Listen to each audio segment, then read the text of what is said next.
and welcome to Half Price Reviews. I'm John. I'm Alex. And today we're going to be reviewing Anberlin's fifth album. Light is the background and dark is a horse. Oh yeah, what do you know?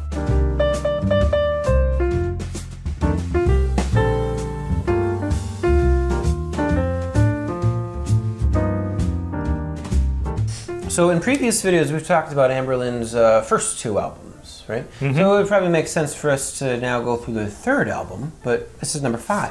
So what gives? Well, Anberlin is going to do a live stream of their fifth album, so we thought maybe we'll just skip and talk about this album first and maybe circle back to the other ones that we missed. That's right, it's coming out March 5th, and right now it's mid-February. So we wanted to go through this in preparation for the live stream. Yeah. The meaning of the title, it's inspired by a poem.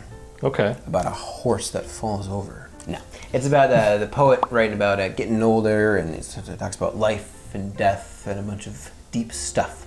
Okay. But Stephen said that the poet that wrote this writes a lot of poems that contradict each other, and he felt like this album is filled with songs that contradict each other. So it's not another album title that talks about the music industry as a whole. No, because now he's a part of the music industry. He's on a major label now. Dark is the music industry, light is our songs. I was out of the Anberlin loop when this was coming out, but you were still an Anberlin fan when this came out. So I what were your was thoughts? still an Anberlin fan, but I was pretty let down from New Surrender, so I remember them talking about this album or promoting this album, and I don't think I was as excited as I was for earlier albums because of New Surrender being kind of mediocre in my opinion. Well, then that leaves the question, how do we feel about the album now? Track number 1. We owe this to ourselves. We owe this to ourselves. This song is about Martin Luther King Jr. And if anyone says that they knew that that's what the song was about before Stephen said that that's what it was about, you are a liar.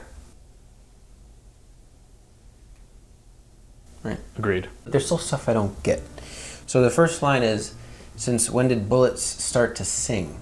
So bullets, MLK was shot, but start to sing.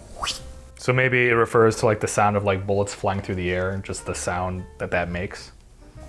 Oh, yeah, that makes sense. Is that on purpose? No. I Googled the phrase bullets start to sing because I thought it just must be a phrase that, we just didn't know about. So I Googled it and guess what I found? Probably nothing. The lyrics to this song. So this song was originally going to be called King, but the evil record execs did not want that. I'm guessing because they heard the first line about bullets and thought it was about King Kong. So what were your first thoughts hearing this song when you were 19? 2010. I don't think I was really wowed by it, to be honest with you. If I think about like this opening track compared to the other Anberlin openers, it might be my least favorite. I think that the mixing on the drums though might be one of the reasons why I don't like this opener as much. It's too pronounced. To the point of like being white noise. Yeah, I think the crashing comes in a little too loud. So to me, I think this has all the right Anberlin opener ingredients. Yeah. Driving guitars, anthemic chorus, and lyrics that you don't know what the hell he's talking about until you're told. And even then you're still a little bit confused. Hey, what's that? Oh, this is just the single of the second track, Impossible. Show off. It's got the radio edit, the pop radio edit, and the album version. We listened to this. Do you remember what the difference was? There was some noticeable difference. I don't remember off the top of my head. Pop version has Owl City playing some keyboards in the background. Adam Young, yeah. It's about the trials and difficulties of any healthy relationship. And he mentions a few things that happen while in those trials. Teeth clenching, hands shaking, bones quaking, which I can't really relate to, but my girlfriend definitely can because she has epilepsy. Oh my gosh. I got her permission to say that. Okay. She really does. It's impossible not to like this song. I probably don't like it as much as a lot of people though. I'm the minority opinion. I know a lot of people love this track. It never really took off for me. I feel like it's trying too hard to be a pop song. I think that it maintains Anberlin's integrity at the same time, though. Stephen doesn't settle for any obvious lyrics. It has some really great atmospheric instrumentals, especially in the verse. And I don't know why the word cute keeps popping up in our reviews, but I find... Only from your mouth. I find the chorus really cute. But cute without being sappy. Yeah, it's endearing. You think it's sappy? You don't have to agree with I me. said endearing, not sappy. Okay. Why are you putting words in my mouth now? I'm just trying to. You think it's cute, don't you? Trying to put some words in your mouth to see if you spit them back out. Take me as you found me. Take me as you found me. Or leave me to die. I think this was a song that I would skip because of the boop, boop, boop, boop, boop, boop, boop, boop. Just from that intro. From that intro, I'm just like, this doesn't sound like it's gonna be very exciting. Skip. I know that this is a favorite of Steven's, so I think it has grown on me over the years as I've started to listen to it more. I actually got past the introduction. Wow, good. Such a great fan. I love this band. Beep, boop, beep, skip. Listen, I got my favorites, I got my not so favorites. It's not a bad song, it's just I've got my own rock sensibilities. So Steven thought that this was going to be the biggest song of their career. Really? It didn't happen. Which, based on their history, means that they'll re-record this in the future. It's true. And then it'll become their biggest song, and then everyone's going to say that the version on this album is a lot better. New Surrender Part 2. Yeah. So it sounds like it's about finding who you think is your perfect boo or bae, and then having them leave you. So I think it's a beautiful song. I think it's reminiscent. It's reminiscent of Cities, except for the chorus. I think it's reminiscent of Cities in terms of the instrumental, the acoustic, and then it's even got some timpani too. And timpani is the plural of timpani timpanis. Or is it timpani? It's vinyl. Is it like vinyl, where it's vinyl is actually vinyl? The plural of vinyl is vinyl. There's some timpani, which they had timpani in vinyls, or they had timpani on Cities. The vocal melodies are very uplifting, though, and Cities is consistently melancholy. But I do like this song a lot. Closer. This is one of my favorite Anberlin songs. Top 10, top 5 maybe? Closer! I wish it was track 2 to this album. I think Closer is a perfect track number 2 for any Anberlin playlist. It's got a nice lead in. It's got a rockier edge to it without being too explosive. So what could this song possibly be about? It's probably about someone who's distant, and the writer, maybe Steven, wants to be closer to them.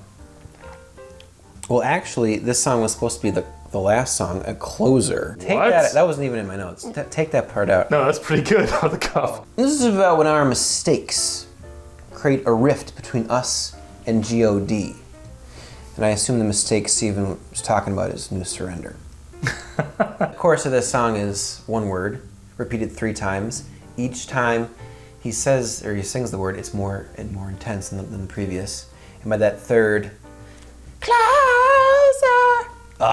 chills. Yeah. It's got to be one of my favorite vocal discharges from Steven. A vocal discharge? What? I wrote discharge. I looked up synonyms for words. Oh my gosh, John. I looked up a synonym for performance and I found discharge. That'll be the best discharge from Steven Christian. The song's got a nice sense of progression where in the chorus, like he changes the keys. You know what I'm saying? I was reading my notes. What? Oh, never mind. It progresses with the keys. Yeah. Are you out there somewhere? He like changes the keys to that part. Bridge. Yeah. That bridge is so great. Yeah. Wow. Boom. On to the next track. So here's the actual interesting thing that I wrote. The song's chord progression makes up a bajillion songs. It's like a magical chord progression. A lot of hit songs have been written with this progression, but in different keys. What I've Done by Linkin Park uses the same exact progression and the same exact freaking key. Really? And I verified this on my guitar. So yeah, this is also one of my favorite Anberlin songs, one of my favorite choruses. And even though the chord progression isn't anything new, I think the production keeps it very, very fresh. Next song, You Belong Here. Now be nice. I don't even know your opinion on this song, but I feel like I know your opinion on this song. Should I just talk during this? Well, did you want me to? I got crunch some. Huh? I got. Crunch some ice? Yeah. Crunch your ice. Maybe that'll be your review for this song. If you got nothing nice to say, just crunch your ice. I like this more than Take Me As You Found Me. What? Yeah. Oh, I was not expecting that. I think it's safe lyrically, very straightforward. The chorus, you belong here, you know. It's got a nice, bright, buttery melody to it. This is like the Autobahn of this album. compared to Blueprints for the Black Market. Did you read my notes before? Did you put that on I there? put a lot of this stuff in my notes. Man, you know, we've done life together for so long. Okay, what else? Go ahead, steal the rest of them. Oh no, I couldn't steal any more of your thunder. I'm just the lightning. So yeah, my first note was maybe Steven's least cryptic song. Oh, here's something you didn't have. I think this song is a really good peanut butter and jelly sandwich. I don't feel like I know you anymore. Steven's lyrics are often very obscure and there's a lot to go through, a lot of layers, It's dense. like a club sandwich. Okay. I think I was hungry when I wrote these notes. With a pickle inside. And for this song, this is a PB&J. I don't think he burned too many calories on this song. But not saying it's bad. It's still enjoyable and tasty, as a PB&J is. And I would say I think it's a companion to Take Me As You Found Me, but I would prefer Take Yeah, Me. for sure. Okay. Well, But just musically, I think they're very, very similar. you like your clubs. I like my PBs. I mean, does he say anything interesting about this in the blog? No. Just skips over it. He just mentions Peanut how butter and jelly sandwich. in his blog he just says, isn't this what we all want? Unconditional love. Another song about unconditional love, like Take Me As You Found Me. But in Take Me As You Found Me, it's asking for unconditional love, and in this song, he's given it. You belong here. I accept you unconditionally. Track number 6, Pray Tell. Probably my second favorite track on this album. It's just an interesting juxtaposition between the percussion and the melody of the song itself. I think the emotion in the lyrics of the chorus is probably why I don't dislike it. This is your second favorite. Second favorite from the album, yeah. This is my second least favorite. Really? Okay. Yes. It's just really the chorus for me. I don't really care for Okay, the chorus. so you like the chorus. It's a fun song for them to play live. I think you've seen them play it live with me before, and I've seen it twice. But they bring out the different percussion elements, and they're like all doing the stuff together, and Oh, it's pretty fun. was I ever there Fun for to watch. that? Don't drink in an Amberlin concert. You might forget things. Next up is The Art of War, a song with a title that does not match the sound of the song. It suggests more aggression than there is, but this is one of my favorite songs on the album, though. Okay. I think I may have confused it with To the Wolves, the track after this, for a long time because the aggressiveness of that song. Meaning, relationships are tough. That's true. Relationships are hell. Like war. There you go. Well, that's why it's called Art of War. Song opens up with a pounding loop, followed by drums and a really dark bass line. And then a frickin' organ. How cool is Yeah, that? organ, yeah. I love the lyrics in the chorus. Except there's actually words. He takes a really, I would say, a tired song topic and he makes it interesting and very sad. This song is enjoyably sad. Time for another random Morrissey reference. Another one? I'm not kidding. He put this in the blog. Just like there was on the song Dance Dance Krista, was I the greatest in your arsenal? He simply just puts the last sentence of his blog for this song is, your arsenal is a Morrissey record. Should note that this is around the era where Steven's emo hairstyle went to a quiff, much like Morrissey's.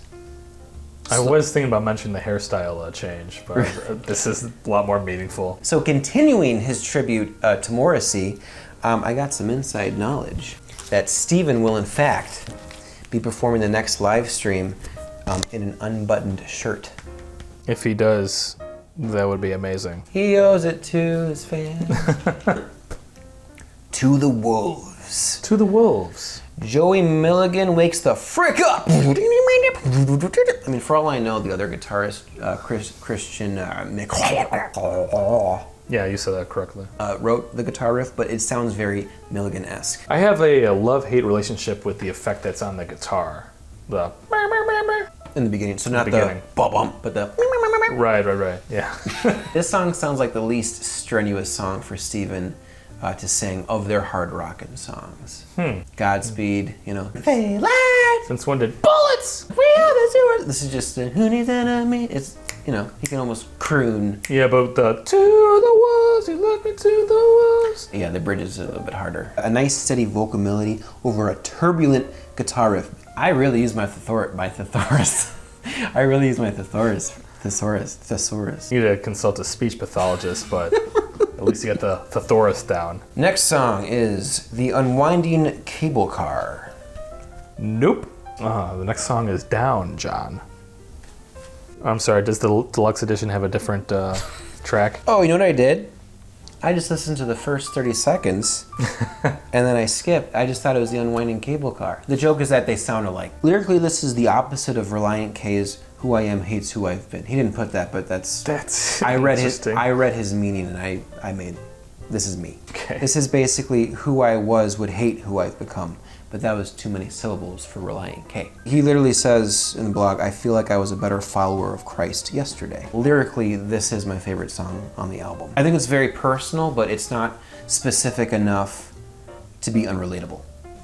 So I don't think I was very impressed with Down back in the day. It's definitely grown on me. And I think it's just a beautiful acoustic song. Depraved is track number 10. Only 10 tracks on this album. What do you think of this track, John? Don't ask me, I'll ask you. This is my favorite Amberlin closer. That is definitely a lie. No, it's not. What? Seriously? What about Finn? This is better than Finn. I thought Finn was your favorite. No. Off of Cities.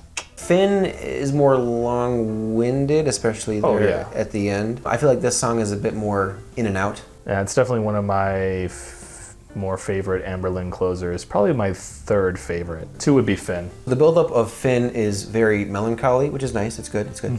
But for this, it's more haunting, and I prefer that vibe over Finn's. Okay, yeah, it definitely has got that haunting feel for sure. You also hate child choirs, so there's that. I hate children. Yeah, more specifically. Some overall thoughts. It's got some great songs, a lot of good songs, and a few okay songs. But most importantly, it has a cute pony on the cover. Don't say cute anymore in this. I feel like it's similar to New Surrender for me in terms of it not being an album that I would listen from start to finish ordinarily. But there are certain songs that really stand out to me that I would pick out and maybe go back to. It's definitely a more return to form, I feel like, for Amberlin, even though it was experimental. It's got more of a rockier vibe than I feel like New Surrender had. So thank you guys for watching. Remember to smash that like button, crush that bell, set this channel as your homepage for your browser whenever you open up a new window. Just kidding, don't do any of that. Glad that you're here and listen to us geek out about Amberlin and other things that interest us. And we'll see you for the next video.